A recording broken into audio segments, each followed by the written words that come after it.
1916년 뉴욕 타임즈에서 선정한 베스트셀러가 하나 있습니다. 그레이트이라고 하는 책입니다. 오바마 대통령의 연설문에도 이 책이 인용이 되고 또 제넷 옐린이라고 하는 연방준비제도 이사장의 연설에도 이것이 인용이 돼서 참 유명한 책 중에 하나입니다. 이 책의 저자인 앤젤라 덕워스라고 하는 자매님이 있는데 이분은 하버드에서 유로바이올로지 전공하고 옥스포드에 가서 또 마스터 디그리를 따고 졸업한 후에 처음에는 고액 연봉을 받는 컨설팅 회사에서 일을 했습니다. 그러나 일을 하는 중에 그것이 자신의 천직이 아니라는 사실을 깨닫고 뉴욕으로 가서 한 공립학교에서 수학을 가르치는 교사가 됐습니다. 열악한 환경에서 어려운 지역에서 공부하는 여러 학생들을 대하는 중에 한 가지 사실을 그가 발견하게 됩니다. 성적이 좋은 학생과 나쁜 학생의 차이점이 IQ에 있지 않다는 사실을 발견했습니다. IQ가 좋은데도 성적이 그저 그런 학생이 있는가 하면 IQ가 그저 그런데도 성적이 탁월한 그런 학생들이 있었습니다. 도대체 학교 생활에서 성공하는데 IQ나 재능보다 더 중요한 것이 무엇일까? 여기에 질문을 안고 그 답을 얻기 위해서 그는 펜실베니아 대학에 다시 입학을 했습니다. 그리고 거기서 심리학을 공부를 하고 거기서 PhD를 받고 지금도 유펜에서 심리학 교수로 사역하고 있습니다만은 그분이 거기서 발견한 한 중요한 단어가 그레이트이라고 하는 단어였습니다. 이 단어는 굳이 번역을 하자면 불굴의 정신, 기계 혹은 건성 혹은 사투리긴 하지만 깡 그렇게 번역할 수 있는 단어입니다. 그러나 이것은 단순한 객기나 고집을 말하는 것이 아니라 롱텀 고를 가지고 어떤 난관이나 어떤 어려움이 있을지라도 이것을 넘어설 수 있는 내면적인 용기를 지칭하는 것입니다. 그래서 앤젤라 교수는 이 그레이트라는 단어를 네 가지 단어로 풀어 설명했습니다. G자가 의미하는 것은 growth, 성장에 대한 열망이 있어야 된다. 이게 없으면 그레이트 있을 수가 없죠. R자는 resilience, 이것은 회복력을 말합니다. 복원력. 실패하고 넘어졌을지라도 오뚜기같이 다시 일어서는 성향을 가지고 있어야 됩니다. I자가 의미하는 것은 intrinsic motivation, 내면적인 동기가 강해야 된다. 그리고 마지막 T자가 의미하는 것이 tenacity라고 하는 이 아주 끈기, 불굴의 정신, 그렇게 번역할 수 있는 단어입니다. 이와 같은 요소들이 IQ보다 중요하고 재능보다 중요하고 환경을 넘어설 수 있는 성공의 비결이다, 그런 이야기를 했습니다. 이와 같은 내면적인 강인함은 사회적 성공이나 정치적 성공에만 필요한 것이 아니라 우리의 신앙생활에도 필요하다고 할 수가 있습니다.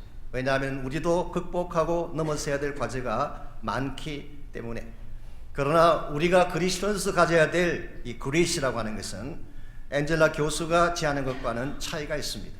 오늘 세상이 말하는 그레이트 혹은 앤젤라 덕워스가 말하는 그레이트는 어디까지나 본인 자신에게서 시작되는 것입니다. 자신이 끈기를 가지고 의지를 가지는 것, 출발점이 자아라고 이야기한다면 성경이 말하고 있는 영적인 이 건성의 기원은 우리 자신이 아니라 하나님 자신입니다.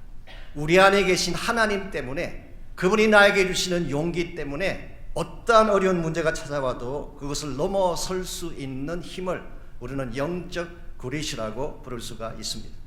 여러분과 제가 살고 있는 이 시대는 악한 시대입니다. 부패함이 많고 불의가 많은 이런 시대를 우리가 살고 있는데 이와 같이 타락한 세대 가운데서 참으로 그리스도인답게 살아가려면 그냥 살아서는 안 됩니다. 우리 마음속에 무엇으로도 감히 꺾을 수 없는 영적 근성이 분명할 때, 어떠한 난관이나 시련이 닥쳐와도 그것을 넘어설 수 있는 영적인 의지나 기계가 분명할 때에 우리는 불의에 고개 숙이지 않고 하나님의 부르심과 목적을 향해 바르게 나아갈 수가 있는 것입니다. 이런 면에서 마지막 시대를 사는 여러분과 저 모두에게도 영적인 기계 혹은 영적인 근성이 필요한데 이와 같은 영적 근성은 과연 어디로부터 오는 것일까요? 오늘 주신 이 본문의 말씀 보시게 되면 이 풀무불의 위협에도 불구하고 믿음의 기계를 지켰던 세 청년에 대한 스토리가 오늘 본문에 기록되어 있습니다. 1절 말씀 잠깐 보시면 오늘 사건의 배경이 소개되고 있습니다. 느부갓네살 왕이 금으로 신상을 만들었으니 높이는 60규빗이요 넓이는 6규빗이라 그것을 바벨론 지방의 두라 평지에 세웠더라. 자, 자, 느부갓네살 왕이 굉장히 거대한 스태츄, 큰 신상 하나를 만들었습니다. 높이가 얼마나 높으냐고 하면 60규빗, 이것은 90피트에 해당하는 것입니다. 굳이 우리식으로 표현하자면 27m 정도의 높이가 되는 굉장히 거대한 이런 신상을 세웠습니다. 뿐만 아니라 이 신상을 머리부터 발끝까지 금으로 만들었습니다. 그렇게 한 후에 두발 평지에 세워놓고 모든 사람들로 하여금 절을 하도록 강요를 했습니다. 어떻게 이와 같은 일이 가능했을까? 여러분이 본문을 얼핏 보게 되면 납득이 덜 갈 수도 있습니다. 왜냐하면 지난주에 우리가 2장을 다루면서 말씀드렸죠. 느부갓네살이 꿈을 꾸고 해석을 못할 때에 다니엘이 찾아가서 꿈을 해몽해 주었습니다. 그 꿈의 내용은 머리는 금으로 되어 있고 이 가슴과 팔은 은으로 되어 있고 배 부분은 브론즈, 동으로 되어 있고 다리 부분은 철로 되어 있는, 근데 이것이 떠인 도로에서 다 산산조각이 나는 그런 환상을 해석해 주었습니다. 이 해석을 듣는 순간 느부갓네살은 굉장히 두려워합니다. 왜냐하니까 바벨론 제국이 망하게 되고 곧이어서 다른 제국들이 등장한다는 하나님의 메시지를 들었기 때문이죠. 그래서 이 환상을 본 후에 느부갓네살은 굉장히 두려워했고 2장 마지막 부분에 보게 되면 이 느부갓네살이 청년에 불과한 다니엘 앞에 무릎을 꿇고 절을 했다고 했어요. 참 통쾌한 장면이죠. 바빌론 나라의 포로로 끌려갔던 아직도 새파란 20대 청년인데 그 청년 앞에 제국의 왕인 느부갓네살이 무릎을 꿇고 절을 한 것입니다. 그리고 47절에 보면 하나님을 모든 신들 중에 뛰어난 신이라고 찬양을 했습니다. 이와 같이 하나님을 두려워하고 하나님을 찬양하고 다니엘에게 무릎까지 꿇었던 이 느부갓네살이 바로 그 다음 장에 와서 자신의 금신상을 세운다고 하니까 얼핏 읽기에 따라서는 납득이 덜 갈 수가 있습니다. 그런데 사실은 2장과 3장 사이에 한 절 사이에 16년간의 갭이 있습니다. 왜냐하면 이 금신상을 세운 사건은 모든 정복이 끝난 후에 일어난 일입니다. 열왕기상 25장 8절에 보게 되면 느부갓네살이 예루살렘 성을 함락했을 때 그 연도가 나와 있습니다. 그 연도가 언제냐고 하면 느부갓네살 19년째라고 했어요. 이것은 바로 주전 586년을 말하는 것입니다. 자, 예루살렘 성을 함락시킨 것이 느부갓네살 19년째 되던 해라고 한다면 지난주 함께 묵상했던 꿈을 해몽한 사건은 언제 일어난 사건이었나요? 2장 1절에 보시면은 느부갓네살 제위 2년 때, 이것은 바빌론식 표기이기 때문에 다시 다른 시로 바꾸면 3년째라고 말씀을 드렸습니다. 그러므로 3년째 꿈 해몽에 대한 사건을 경험하고 나서 실제로 예루살렘 성이 망하고 금신상을 세운 것은 느부갓네살 19년 되던 해였습니다. 그렇다면 그동안 몇 년의 시간이 흘렀을까요? 19 빼기 3을 하면 16년이 나오는 것입니다. 그러므로 생략되어 있긴 하지만 사실은 2장 마지막 절과 3장 1절 사이에 16년의 세월이 흐른 것인데, 일반적으로 시간이 흐르면 시간이 지나면서 점점 좋아지는 사람들이 있습니다. 처음엔 그렇지 않은데 세월이 흘러가면서 개선되는 케이스가 있어요. 근데 반대인 경우도 있습니다. 처음에는 괜찮은 것처럼 보이는데 시간이 흐를수록 점점 악화되어져 가고 점점 망가져 가는 사람이 있어요. 오늘 본문에 나오는 느부갓네살의 케이스는 후자의 경우라고 할 수가 있습니다. maybe 처음에는 하나님을 두려워하고 경외했는지도 모르겠어요. 그런데 약 16년간의 세월이 흘러가는 동안에 점점 그 마음이 바뀌기 시작하고 그 마음속에 교만이 찾아오기 시작했습니다. 왜냐하면 바벨론이 망하게 되는 것이 아니라 더 강해지고 영토가 더 확장되어 갔기 때문입니다. 기록에 의하면 그 당시 바벨론이 인도까지 점령을 하고 아프리카의 북부인 이디오피아를 점령을 하고, 물론 남쪽 유다 왕국까지 함락을 시키고, 그리고 나서 우리가 다 아는 것처럼 하나님의 전이라고 알려져 있는 성전을 회파하고 성전을 불태우는 일까지 했습니다. 이와 같이 하나님께서 계시는 성전을 감히 회파시키고 불을 질렀음에도 불구하고 nothing happened. 아무 일도 일어나지 않은 것입니다. 그러자 느부갓네살의 마음속에 아하, 내가 보았던 그 꿈은 사실이 아니구나. 바벨론이 망하게 되는 것이 아니라 바벨론은 더 강성해질 수 있는 나라이다. 그래서 그는 보란듯이 두라 평지에 큰 금신상을 세우고 머리만 황금으로 만든 것이 아니라 머리부터 발끝까지, 그러므로 from head to toe, 머리부터 발끝까지 다 금으로 만들므로써 바벨론은 결코 망하지 아니하는 영원한 제국이다, 이 사실을 선포한 것입니다. 이와 같이 누구나 다 볼 수 있는 가장 높은 지역에 그는 금으로 된 바벨론을 상징하는 그 금신상을 세운 후에 5절과 6절을 보시면은 이 금신상에 절할 것을 강조를 했습니다. 그리고 6절, 만일 누구든지 절하지 않는 자가 있다면 맹렬히 타는 풀무불 속에 던져서 죽게 하리라, 그렇게 이야기를 했어요. 이와 같은 느부갓네살 왕의 호령 앞에 감히 절하지 아니할 사람이 있을까요? 7절 말씀해 보게 되면 모든 백성 나라 방언의 사람들이 악기가 울려 퍼질 때에 금신상 앞에 엎드려 절했다고 그렇게 성경은 기록하고 있습니다. 사실 오늘 저희들이 이 성경을 볼 때나 하나님 말씀을 들을 때 그저 객관적 입장에서 보고 들으니까 별 마음에 부담이 없는 것처럼 보이지만 실제 이 상황에 처했던 사람들은 이게 보통 상황이 아닙니다. 목숨을 잃을 수 있는 두렵고 어려운 공포의 상황이었어요. 이와 같이 무섭고 두려운 공포의 분위기에도 불구하고 사드락과 메삭과 아벳느고 세 사람이 거절하고 나왔어요. 바벨론 제국하에 있는 모든 자들이 다 무릎을 꿇었지만 그 세 사람만은 무릎을 꿇지 아니하고 무릎 꿇기를 거부함으로써 느부갓네살의 정책에 반기를 든 것입니다. 이것은 오늘 본문이 기록된 정황이에요. 이와 같은 사실을 알게 된 느부갓네살이 13절 말씀에 하면은 굉장히 진노하고 분함을 터뜨렸다고 했습니다. 그리고 14절, 느부갓네살이 그들에게 물어 이르되 사드락 메삭 아벳느고야, 내가 내 신을 섬기지 아니하며 내가 세운 금신상에게 절하지 아니한다 하니 사실이냐? 옛날 번역이 조금 더 마음에 와닿습니다. 옛 번역은 이렇게 되어 있어요. 짐짓거리 하였느냐. 이게 훨씬 더 마음에 와닿지 않아요? 너희들이 하다 보니까 실수한 거겠지, 의도적인 게 아니겠지, 혹시 너희들이 생각 없이 한 일이라면 짐짓거리 하였느냐, 사실이 아니겠지. 그래서 15절에서 이제라도 너희가 준비하였다가 나팔이 불고 악기가 울릴 때에 내가 만든 신상 앞에 엎드려 절하면 오케이. 여기서 그는 마지막 한 번 다시 기회를 줍니다. 이제라도. maybe 아마 느부갓네살의 마음속에는 이 청년을 살리고 싶은 마음이 있었던 것 같기도 합니다. 왜냐하면 이렇게 깨끗하고 능력 있는 자들을 만나는 게 쉽지 않다는 것을 알았기 때문에. 그래서 이제라도 다시 한번 기회를 주는데, 이제라도 너희들이 마음을 돌이키고 절을 하면 모든 것을 없는 것으로 하겠지만, 그러나 만일 절하지 아니하면 적시 너희를 맹렬히 타는 풀무에 던져서 죽게 하리라.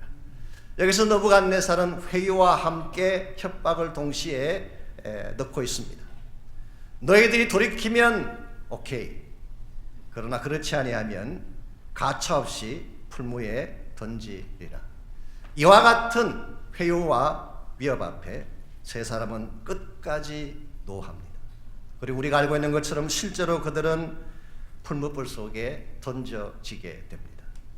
그들은 알았어요. 이것을 거부하게 되면, 이 왕의 명령을 거절하고 against 하게 되면 풀무불 속에 던져지는 것을 알았지만, 그들의 생존이 끝나는 사실을 알았지만, 그럼에도 불구하고 악 앞에 무릎 꿇지 아니하고 잘못된 관행 앞에 무릎 꿇지 아니하고 끝까지 하나님을 바라보았던 이 기계를 우리는 영적 건성이라고 부르는 것입니다. 오늘 시대에 이것이 필요합니다.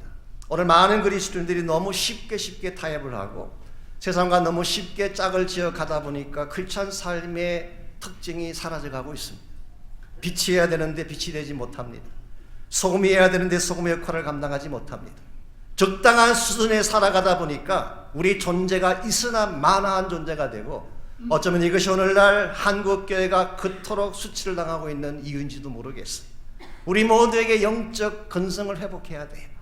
아무리 세상이 나를 미혹하고 환경이 나를 엇박하고 공격해올지라도 하나님을 바라보고 굽히지 않는 신앙, 영적인 근성을 가지고 불굴의 신앙을 가지고 하나님의 목적을 향해 나아갈 때에 우리 삶이 하나님께 쓰임받을 수가 있고 결과적으로 하나님의 영광을 선포할 수가 있습니다. 그러므로 우리가 어떻게 하면 우리 심령 가운데에 이 영적 근성을 가질 수가 있을까? 우리 마음속에 어떠한 일 앞에도 굴하지 아니하는 불굴의 신앙을 가질 수가 있을까? 오늘 본문에 보시면은 영적 근성을 갖는데 꼭 필요한 세 가지 요소가 오늘 본문에 소개가 되고 있습니다. 영적 근성은 첫 번째로 내적 결단으로부터 오는 것입니다.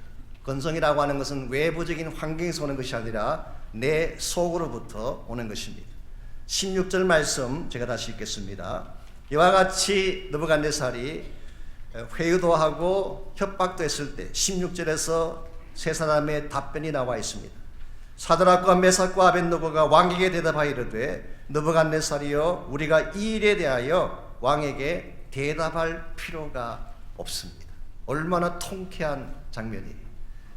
다른 문제라면 모르겠지만 우상을 만들어 놓고 우상 앞에 절을 하라고 하는데 이것이 여러분 디스커스할 내용입니까? 타협하고 대화해야 될 내용입니까? 이것은 대답할 가치가 없는 거예요.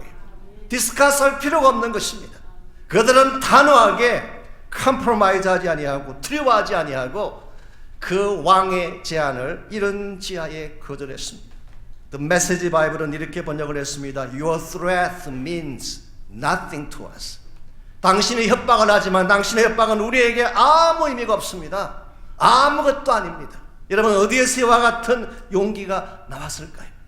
그들의 처한 환경 때문일까요? 그들이 소유하고 있는 어떤 권력이나 지위 때문일까요? 아닙니다. 아신데도 지금 그들은 포로로 끌려와 있습니다. 비록 지위를 가졌다고 하지만 속국 하에서 압제를 받는 사람들이었어요. 환경을 가지고 이야기한다면 그들은 억제 속에 있는 결박 속에 있는 환경이라고 말할 수가 있습니다. 그러나 아무리 바벨론의 문화가 바벨론의 권세가 외적인 환경은 억압을 하고 붙드는지는 모르지만 그들의 마음까지 장악할 수는 없었어요. 그들의 심령 한가운데는 하나님이 살아계셨습니다. 하나님의 임재가 있고 하나님의 진리의 말씀이 그들에게 있었기 때문에 그들의 마음 중심에서부터 흘러나오는 내적인 파워를 그들은 감히 감당할 수가 없었고 무엇으로도 꺾을 수 없었던 사실을 발견하게 됩니다. 출애굽기에 보게 되면 이스라엘 백성은 반대였어요. 그들은 애굽에서 나와서 자유민으로 광야로 들어갔습니다. 약속의 땅을 향해 나아갔어요. 애국의 속박을 벗어나서 피지컬리 보면은 분명히 자유인이고 자유민족이었습니다. 그런데 그들 마음속에는 애굽이 남아있었어요. 그래서 가는 곳곳마다 애굽 타령하고 원망하고 불평하다가 결국은 40년 동안 광야를 헤매다가 다 시체가 되어 죽지 않았습니까? 참된 자유라고 하는 것은, 참된 용기라고 하는 것은 환경과 상관이 없습니다. 우리 심령 속에 주어지는 것입니다. 내 마음 속에 하나님이 임재하실 때에 하나님이 주시는 파워가 참된 능력인 줄 압니다. 여러분들께서 이 사실을 기억하고 내 심령 가운데에 하나님의 임재를 날마다 경험하고 진리의 말씀을 담고 살아가는 삶의 자세가 필요합니다. 그때에 환경이 나를 억압하고 나에게 엄청난 피해를 입힐지라도 굴하지 아니하고 하나님의 부르심 앞에 바로 설 수가 있는 것입니다. 오늘날 이 시대를 사는 그리스도인들에게 이 용기가 필요하다고 생각합니다. 이 스피릿이 우리에 있어야 돼요. 그냥 세상 따라다니면서 세상에 흘려주는 몇 가지 떡조각 얻어먹고 그게 만족하게 끌려가는 그리스도인의 삶이 아니라 정말 나에게 불이익이 찾아오고 나의 모든 것을 다 빼앗기는 그런 상황이 올지라도 진리를 선포할 수 있는 용기, 하나님의 하나님 되심을 선포할 수 있는 용기가 우리에게 있어야지 우리가 이 땅을 변화시키고 이 세상 가운데 복음의 빛을 전할 수 있게 되는 것입니다. 이런 면에서 참된 용기, 참된 영적인 근성은 우리 내면의 결단으로부터 옵니다. 두 번째로 이와 같은 불굴의 용기는 하나님에 대한 전적인 확신에서 옵니다. 이것을 우리는 절대적 믿음이라고 부를 수가 있습니다. 토럴리 하나님을 신뢰하는 믿음을 말하는 것입니다. 17절 말씀 제가 다시 읽어드리겠습니다. 왕이 우리가 섬기는 하나님이 계신다면 우리를 맹렬히 타는 푸른 불 가운데서 능히 건져내시겠고 왕의 손에서도 건져내실 것입니다. 오늘 본문을 자세히 보시면 결코 푸른 불에 들어가지 않는다는 뜻이 아닙니다. 우리는 푸른 불 안에 던져질 수도 있어요. 그런데 던져질지라도 하나님이 우리를 능히 건져낼 것을 선포하고 있습니다. 우리가 예수 믿고 하나님을 따라다니게 되면 시험이 없을까요? 우리 삶 속에 고난이 면제될까요? maybe 그렇지 않을 수 있습니다. 우리가 정말 진리 가운데 서서 바르게 살아가려고 하면 풀무 같은 시련과 어려움이 찾아올지도 모르겠습니다. 그런데 한 가지 더 분명한 것은 풀무불보다 훨씬 더 강력한 파워를 가지신 하나님이 우리를 보호하시고 건져내신다는 사실. 오늘 우리가 어떠한 일을 당할지라도 두려워하지 않고 뒤로 물러서지 말아야 될 이유가 여기 있습니다. 우리와 함께 하시는 하나님이 세상의 어떤 존재보다 더 크신 분인 줄 믿습니다. 너희 안에 계신 이가 세상에 있는 이보다 더 크다고 했어요. 어떠한 악한 마귀가 대적을 하고 우리 삶을 탈취하기를 원하고 나에게 협박과 위협을 가할지라도 나를 능히 풀무에서 건져내실 하나님이 살아계심을 믿기만 한다면 여러분 두려워하지 아니하고 고난 중에도 주님 바라보며 능력 가운데 살아갈 수가 있습니다. 이사야 43장 1절과 2절을 보십시오. 너는 내 것이라. 너가 물 가운데 지날 때 내가 너와 함께 할 것이라. 강을 건널 때 물이 너를 침몰치 못하며 너가 불 가운데 지날 때 타지도 아니할 것이요 불꽃이 너를 사르지도 못하리라. 너가 물 가운데 들어갈 수 있다는 것입니다. 불 가운데 지나갈 수 있다는 것입니다. 그러나 물이 삼키지 못하고 불꽃이 너를 사르지 못합니다. 실제로 이 사드락과 메삭과 아벳느고가 풀무 가운데 던져졌습니다. 그러나 그들은 머리털 하나 상하지 아니하고 깨끗하게 보호되어 돌아왔습니다. 왜냐하면 하나님이 보배롭게 여기고 사랑하는 대상이기 때문에. 오늘 여러분에게 이 믿음이 필요합니다. 세상이 어떤 일을 획책할지라도 나에게 주어진 사건들이 어떻게 나에게 어게인스트하며 달려올지라도 하나님은 우리를 사랑하시기 때문에 반드시 보호하시고 그 앞에 나아가 부르짖고 그의 능력의 손을 붙잡는 자들마다 반드시 구원받고 치유되고 회복될 수 있는 은혜를 베풀어 주십니다. 그러므로 우리에게 필요한 것은 담대한 믿음인 것입니다. 무슨 일을 당해도 하나님이 건지시고 고치신다는 믿음이 분명할 때 우리는 그 어려운 시련을 넘어서 하나님 사이의 기적을 보게 되는 것입니다. 하나님은 추상적인 개념의 하나님이 아니라 살아계신 하나님이세요. 여러분의 삶의 현장 속에 직접 나타나셔서 여러분의 문제를 핸들해 주시고 다루어 주시는 하나님. 그러므로 여러분의 문제가 있을 때에 홀로 그 문제를 부여안고 신음하고 울고 두려워하며 앉아있어서는 안 됩니다. 능히 이 모든 풀무에서 건져내신 하나님께 나가셔서 기도하시기 바랍니다. 그냥 기도하지 말고 선포하며 기도하시기 바랍니다. 선포하는 기도마다 반드시 응답되어지고 기적이 일어날 줄 믿습니다. 이것이 8월 6일부터 우리가 해야 될 중보기도 축제예요. 여러분께서 많은 문제를 가지고 있는 줄 압니다. 경제적인 문제도 있고 가정의 문제도 있고 육신의 질병의 문제도 있고 신분에 대한 문제나 우리가 다 말로 다 나열할 수 있는 여러 가지 종류의 위협들을 여러분이 겪고 있는지 모르겠어요. 그러나 어떠한 문제일지라도 하나님께 가지고 가면 그분이 능히 건져주실 줄 믿습니다. 이와 같이 우리가 하나님을 절대적으로 신뢰하고 하나님이 모든 것을 행한다는 이 믿음을 가질 때 우리는 환경이나 역경에도 불구하고 포기하지 않는 불굴의 신앙인이 되는 것입니다. 마지막 세 번째로 필요한 것이 있습니다. 내적인 결단과 하나님을 절대적으로 신뢰한 후에는 세 번째로 해야 될 중요한 일이 자기 비움입니다. 자기를 비워낼 때 우리는 진정 영적으로 용기 있는 자로 살아갈 수가 있습니다. 우리 18절 말씀 보겠습니다. 사실 오늘 본문의 클라이맥스가 18절이에요. 그리고 어쩌면 우리 신앙생활의 가장 최고봉이 18절의 고백일지도 모르겠습니다. 18절 말씀, 그렇게 하지 아니하실지라도 왕이 우리가 왕의 신들을 섬기지도 아니하고 왕이 세우신 금신상에게 절하지도 아니할 줄을 아십시오. 우리 기독교 신앙을 이야기할 때 두 가지 종류가 있다고 하지 않습니까? 때문에의 신앙이 있습니다. Because of, 때문에의 신앙. 나를 구원해 주시고 나를 사랑해 주시고 내 기도를 응답해 주시고 내 문제를 풀어주셨기 때문에 하나님께 감사하고 하나님께 나가는 것. 이것도 여러분 훌륭한 신앙입니다. 어떤 분들은 이걸 너무 격화시켜서 이것을 잘못된 것처럼 이야기하는데 저는 거기에 동의하지 않습니다. 하나님 우리에게 베푸신 구원과 응답과 치유의 은혜가 얼마나 감사해요. 해주신 것 때문에 감사하는 것도 훌륭한 신앙입니다. 그러나 여러분이 거기에만 머물게 되면 신앙의 진수를 맛볼 수가 없어요. 그래서 두 번째 케이스가 뭐냐고 하면 불구하고의 신앙. Because, despite, because of가 아니라 despite. 무엇에도 불구하고. in spite of, despite. 나의 뜻대로 되지 않았지만, 나의 응답이 거절당했지만, 내가 지금도 still 고통 가운데 있고 아픔 가운데 있지만 그럼에도 불구하고 in spite of, 그럼에도 불구하고 하나님께 감사하고 하나님께 영광 돌릴 수 있다면 이게 성숙한 최고 수준의 믿음이라는 것입니다. 오늘 본문에 나오는 이 세 친구의 고백이 바로 그 케이스에 해당합니다. 분명히 하나님께서 풀목 가운데서 그들을 건져내실 것입니다. 그리고 실제로 건져내시기도 하셨어요. 그런데 18절의 고백은 다음과 같은 것입니다. 설사 우리는 여호와 하나님을 신뢰하고 믿지만 설사 우리의 기대와 달리 하나님께서 우리를 건져내시지 아니하시고 풀목 가운데 죽게 내버려 두신다고 할지라도 still 당신은 나의 하나님이시, 우리는 당신을 섬기고 찬양하며 순종하며 따르겠다는 고백이에요. 여러분과 저에게 이 고백이 있을 때에 세상적인 어떠한 유혹이 우리를 절대로 넘어뜨릴 수가 없습니다. 이미 나를 비워내었기 때문에. 어떤 분들은 나를 비워내고 나면 남는 게 뭐냐 그러지만 여러분, 나를 비워낼 때 그리스도가 가득 차게 되는 것입니다. 비우지 아니하면 그리스도의 능력이 극대화될 수가 없어요. 갈라디아서 2장 10절에 기록되어 있지 않습니까? 내가 그리스도와 함께 십자가에 못 박혔나니 그런즉 내가 산 것이 아니라 내 안에 그리스도께서 사신다고 했어요.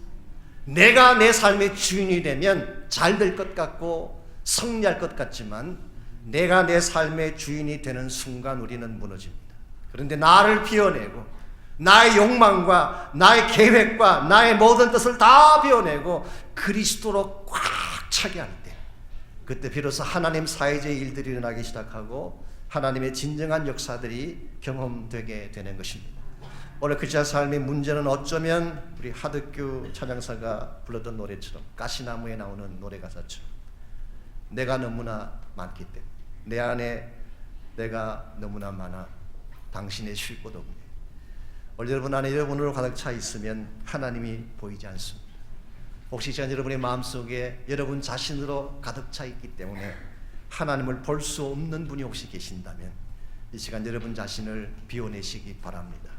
나의 야망도 비워내고 나의 욕심도 비워내고 나의 성공과 나의 영광도 다 비워내고 오직 그리스도만으로 만족하고 그분 한 분이 나의 하나님 되신 사실만으로도 감격할 수 있는 그런 신앙을 나에게 부어달라고 그렇게 기도하고 헌신하시기를 바랍니다. 그때 우리 모두가 참 예수님의 제자가 될 수가 있고 어디를 가든지 누구를 만나든지 무슨 일을 당하든지 우리는 기꺾이지 아니하는 용감한 용기를 가진 기계가 있는 영적인 그리스인, 그래서 세상을 두렵게 만들 수 있는 하나님의 제자답게 살아갈 수가 있습니다.